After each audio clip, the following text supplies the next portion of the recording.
Halo guys, seperti biasa, hari ini kita bakal ngelanjutin nih alur cerita dari Pengangguran Pecundang Penantang Dewa. Bagi kamu yang bingung, bisa tuh ke playlist kita Pengangguran Pecundang Penantang Dewa, atau kamu bisa klik link playlist yang ada di deskripsi. Untuk kamu yang setia nonton di obrolan Isekai, makasih banget. Dan sekarang, ayo nih kita masuk ke kisah Pengangguran Pecundang Penantang Dewa part 15.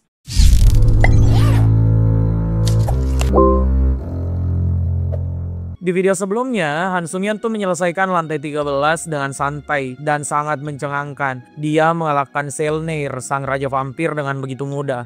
Han Sungyeon tuh sudah seperti mimpi buruk yang gak pernah Selneir bayangkan. Raja vampir yang udah mendominasi selama ratusan tahun tuh sampai nangis meminta ampun. Saat Selneir dikalahkan dan Han Sungyeon sudah menyerap jiwa dari raja vampir tersebut, Han Sungyeon tuh sekarang mendapatkan berbagai macam hadiah. Salah satu yang paling mencengangkan itu adalah terbukanya fitur baru bernama Myth atau Mitos. Han Sungyeon itu mendapatkan mitos pembasmi vampir. Apa guna dari fitur baru ini ya guys? Nah, fitur baru yang didapatkan oleh Han Sungyeon ini ternyata tuh memberikan dua efek baru pada kalian Han Sungyeon. Pertama bernama Recovery Impossible dan kedua adalah Exorcism. Dua hal ini itu didapatkan Han Sungyeon sesuai aksinya di lantai 13. Dia mengalahkan Selneir yang abadi, jadi dia dapetin Recovery Impossible dan juga membasmi para vampir, jadi dapat efek Exorcism. Untuk pertama kali Han Sungyeon tuh tahu kalau Divine Power yang dia dapatkan di lantai 12 memiliki fitur yang begitu kompleks. Hal ini tentu saja akan menimbulkan kejutan di masa depan. Setelah selesai menganalisa semua kemampuan yang dia dapatkan, Han Sungyeon tuh kemudian menyapa semua warga kota yang melihatnya sebagai pahlawan. Ya, dengan begini, dia tuh bisa pergi dari lantai 13 dengan tenang. Semua anggota timnya pun mulai pergi satu persatu. Nah, David Taylor yang pernah meremehkan Han Sungyeon tuh sempat meminta maaf. Han Sungyeon sih dengan santai menerima permintaan maaf tersebut. Di momen permintaan maaf ini nih, satu hal aneh kemudian terjadi. Daratan mulai bergetar dan langit juga seperti akan runtuh. Ternyata God of Battle tuh mengamuk karena muridnya dikalahkan oleh Han Sungyeon. Makanya God of Battle memberikan tekanan pada Han Sungyeon hingga pria Korea tersebut bersujud. Hal ini tuh aneh banget sebenarnya karena harusnya trial lantai 13 itu sudah selesai. Parahnya lagi, daratan tuh mulai terbelah dan pemberitahuan menara muncul kalau semua orang tengah memasuki wilayah suci dari God of Battle. Han Sungyeon yang tahu hal ini akan berbahaya tuh kemudian melempar David masuk ke dalam portal yang akan membawa kakek tersebut pergi dari lantai 13. Setelah menyelamatkan David, Han Sungyeon langsung menggunakan counter shield tuh untuk menghalangi daratan hancur lebih jauh. Dia juga mengevakuasi semua orang agar terhindar dari amukan Battle of God. David yang sempat melihat hal ini tersenyum dan sadar kalau Han Sungyeon adalah sosok pahlawan yang didambakan umat manusia. Saat semua penduduk kota sudah bisa kabur, God of Battle tuh marah banget. Bukan cuma karena Han Sungyeon ini mengalahkan murid God of Battle, Selneir, tapi juga karena God of Battle nggak terima ada manusia yang punya Divinity Power. Saking marahnya God of Battle, dia tuh sampai meledakkan warga kota yang telah diselamatkan oleh Han Sungyeon. Ya, God of Battle menilai kalau perlakuannya ini sangat pantas buat Han Sungyeon. Seekor anjing yang dibesarkan oleh menara dan sudah kelewat batas. Han Sungyeon yang menyaksikan semua hal itu jelas sangat marah karena dia melihat God of Battle sangat sadis terhadap manusia. Han Sungyeon tuh bilang kalau God of Battle lah yang sekarang kelewat batas karena mencampuri trial dari menara dengan menyerang Han Sungyeon sekarang. Han Sungyeon juga bilang kalau dia tahu God of Battle tuh nggak bisa bertindak lebih jauh lagi. Makanya Han Sungyeon tahu dirinya bakal selamat. Saat akan masuk ke dalam portal, Han Sungyeon tuh masih sempat aja diancam oleh God of Battle. Kalau dewa ini bakal terus mengincar Han Sungyeon di kemudian hari. Han Sungyeon sih nggak gentar dengan ancaman tersebut. Dia cuma membutuhkan satu tujuan, yaitu jadi lebih kuat agar dewa kayak God of Battle itu nggak semena-mena pada dirinya. Saat sampai di ruang tunggu, Han Sungyeon tuh masih dipenuhi dengan kemarahan. Dia mulai meragukan kalau dunia yang dia lalui dalam trial milik menara itu bukan sekedar tantangan tapi melainkan dunia asli. Hal ini disebabkan semua manusia yang meyakini dia pahlawan kemudian dimusnahkan oleh God of Battle itu terasa begitu nyata. Han Sungyeon tuh kemudian mengingat perkataan God of Verification tentang Han Sungyeon yang sekarang udah jadi musuh para dewa. Han Sungyeon gak menyangka tuh dirinya akan sampai di level tersebut. Pecundang yang awalnya enggak bisa apa-apa, sekarang itu malah jadi ancaman bagi para dewa. Sekarang Han Sungyeon tuh cuma harus fokus buat jadi lebih kuat. Dalam persiapan yang Han Sung-yeon lakukan, dia tuh ngebeli authority baru yaitu Path of the Blade Master rank S. Authority ini memungkinkan Han Sung-yeon untuk mengembangkan skill berpedang sendiri dan mempermudah pencerahan terkait ilmu pedang. Nah, karena authority ini milik White Crane Sword Master, Han Sung-yeon tuh langsung mengunjungi administrator cantik tersebut. Saat sampai di sana, Han Sung-yeon langsung disapa dengan hangat. White Crane Sword Master sudah menebak kalau Han Sung-yeon datang karena kegalauan Han Sung-yeon yang harus melawan Nam Gong-hyuk. Cewek ini tuh juga sadar kalau Han Sung-yeon itu ngebeli authority dari White Crane Sword Master khusus buat melawan Nam Gong-hyuk. White Crane Sword Master bilang kalau tindakan Han Sung-yeon tuh sudah tepat banget. Han Sung-yeon sangat cocok dengan authority yang baru saja dia beli karena memang Han Sung-yeon adalah jenius. Salah satu contohnya itu terjadi di lantai 12. Saat Han Sung-yeon tiba-tiba bisa menggunakan dual sword yang dialiri flame ki. Kejeniusan Han Sung-yeon sekarang bahkan bisa diumpamakan jika Han Sung-yeon dari dimensi murim, maka Han Sung-yeon itu bisa mendirikan sebuah sekte dengan aliran pedang pribadi.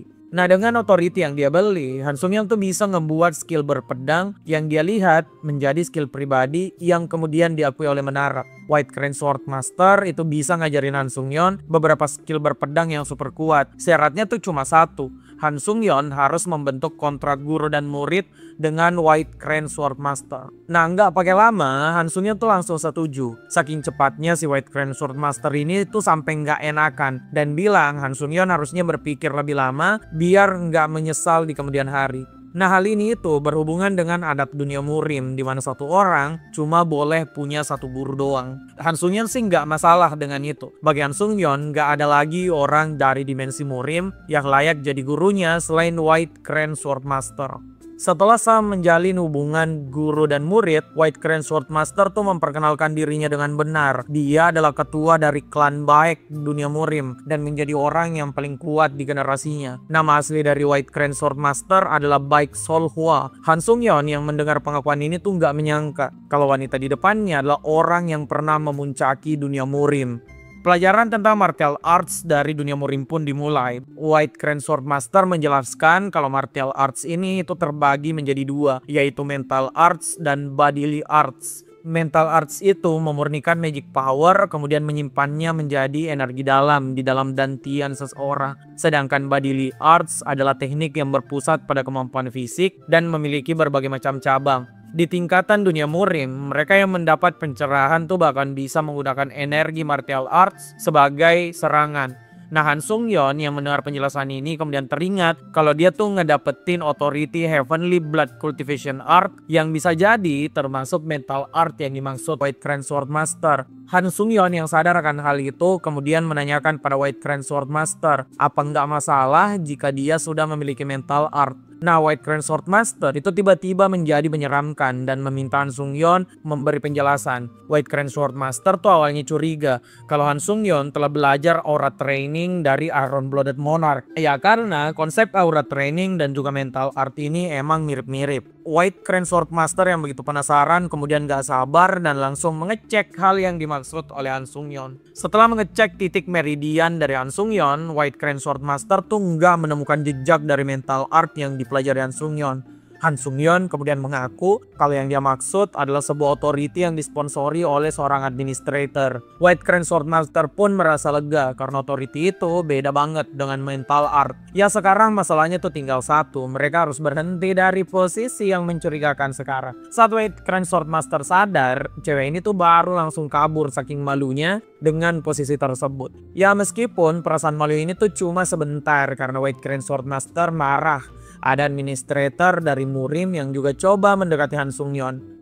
Nah, setelah itu latihan keduanya pun tuh dimulai dari sekarang. White Crane Sword Master bilang kalau Han Sung-yeon itu nggak butuh belajar mental arts. Han Sung-yeon sudah bisa mengumpulkan kekuatan magic dan juga memiliki authority yang mendukung sebagai pengganti mental art. Lagi pula White Crane Sword Master ini ngaku kalau ilmu berpedangnya itu nggak terlalu bergantung dengan mental arts. Nah, tanpa basa-basi, White Crane Sword Master tuh langsung menunjukkan ilmu berpedang yang dia miliki. Cewek ini langsung bergerak kayak orang yang menari. Han Sung-yeon tuh sampai kagum dengan bagaimana sebuah teknik berpedang mematikan malah terlihat begitu indah. Nah, setelah itu, White Crane Sword Master tuh akan mengajari Han Sung-yeon dengan serius. Teknik berpedang dari White Crane Swordmaster itu dikenal sebagai teknik White Sword 7. Mereka akan mulai dari gerakan dasar teknik berpedang tersebut, White Sword Flashing C. Saat gerakan ini dieksekusi, apa yang dilihat Han Sung-yeon tuh makin gak masuk akal. Ruang yang mereka tempati gak seperti terpotong, melainkan seperti diremukkan oleh sebuah aliran pedang. White Crane Swordmaster yang memperlihatkan teknik tersebut bilang pada Han Sung-yeon, mungkin teknik ini akan sulit buat dikuasai dalam waktu singkat. Han Sung-yeon tuh ternyata nggak masalah dengan hal tersebut. Dia langsung mencoba teknik dasar White Crane Swordmaster. Han Sung-yeon tuh bukan cuma meniru serangan tersebut, tapi pria ini itu juga langsung memperkuat apa yang telah dia lihat. White Crane Swordmaster tuh bahkan sampai terkejut bagaimana Han Sung-yeon itu bisa melakukan tekniknya dengan begitu mudah. Keterkejutan dari White Crane Swordmaster ini sih sangat beralasan ya guys, karena baginya seorang jenius biasanya tuh hanya kuat dalam teori tapi tetap harus berlatih untuk bisa melakukan apa yang mereka pahami. Tapi Han Sung-yeon tuh beda banget. Pria ini cuma sekali lihat langsung bisa melakukan apa yang dia lihat. Nah, White Crane Swordmaster kemudian tuh ngeberitahu Han Sung-yeon kalau apa yang pria ini lakukan sangat menakjubkan. Skill dari White Crane Swordmaster tuh lebih sulit dari teknik berpedang yang dimiliki oleh keluarga Namgong. Bisa dibilang teknik cewek ini adalah puncak dari dunia murim itu sendiri. Jadi Han Sung-yeon yang bisa meniru gerakan White Crane Swordmaster tanpa latihan intens sebelumnya adalah sebuah hal yang sangat luar biasa. White Crane Swordmaster kemudian mencapai satu kesimpulan, Han Sung-yeon bisa mempelajari sebagian besar martial arts hanya dalam satu hari. Bisa dibilang Han Sung-yeon tuh emang sebuah anomali. Pelajaran berpedang dari White Crane Swordmaster kemudian berlanjut. Ya seperti yang diprediksi, Han Sung-yeon tuh nggak butuh waktu lama untuk menguasai sebagian besar teknik dari wanita tersebut. White Sword Flashing C yang bisa menebas ruang, White Sword Piercing Sky yang digunakan khusus untuk menembus perisai apapun, kemudian White Sword Folded Emptiness yang berfokus pada teknik pertahanan dengan membelokkan ruang. Saking cepatnya Han Sung-yeon menguasai semua ini, White Crane Swordmaster tuh bahkan sampai melompat ke girangan. Ya sayangnya, Han Sung-yeon tuh nggak bisa tinggal lebih lama untuk belajar hal lainnya. Dia berterima kasih pada White Crane Swordmaster kemudian bersiap untuk kembali ke ruang tunggu menara. Han Sung-yeon berjanji kalau dia akan kembali setelah menantang lantai 14. Beberapa saat kemudian, Han Sung-yeon yang telah mendapatkan kekuatan baru kemudian sudah sampai ke ruang tunggu lantai 14. Han Sung-yeon tuh tahu kalau dia masih punya jalan yang panjang untuk menguasai semua teknik dari White Crane Swordmaster. Sekarang dia juga harus fokus untuk membuat skill berpedang yang bisa diakui oleh menara. Han Sung-yeon tentu saja penasaran tuh skill berpedang apa yang bakal dia hasilkan. Nah, Han Sung-yeon kemudian mencoba hal baru. Dia menggunakan pedang Heavenly Blood Demon dan juga Iron Blooded Sword untuk membuka gaya dual blade. Han Sung-yeon menggunakan teknik pedang berbeda di kedua pedang yang dia pegang. Di sebelah kiri itu ada Blue Heaven Sword milik Nam Gong Hyuk, dan di sebelah kanan itu adalah White Sword 7 milik White Crane Swordmaster. Han Sung-yeon tuh sangat menikmati menggunakan dua teknik berpedang super kuat ini di saat yang bersamaan. Ya, di momen Han Sung-yeon menikmati hal tersebut, sebuah keajaiban balik terjadi tuh. Authority Path of Blade Master aktif. Menara ternyata telah mengakui skill berpedang Han Sung-yeon yang didasari oleh perbedaan dual sword yang dia gunakan. Menara kemudian menamai skill tersebut First Mixer Sword Rank A-.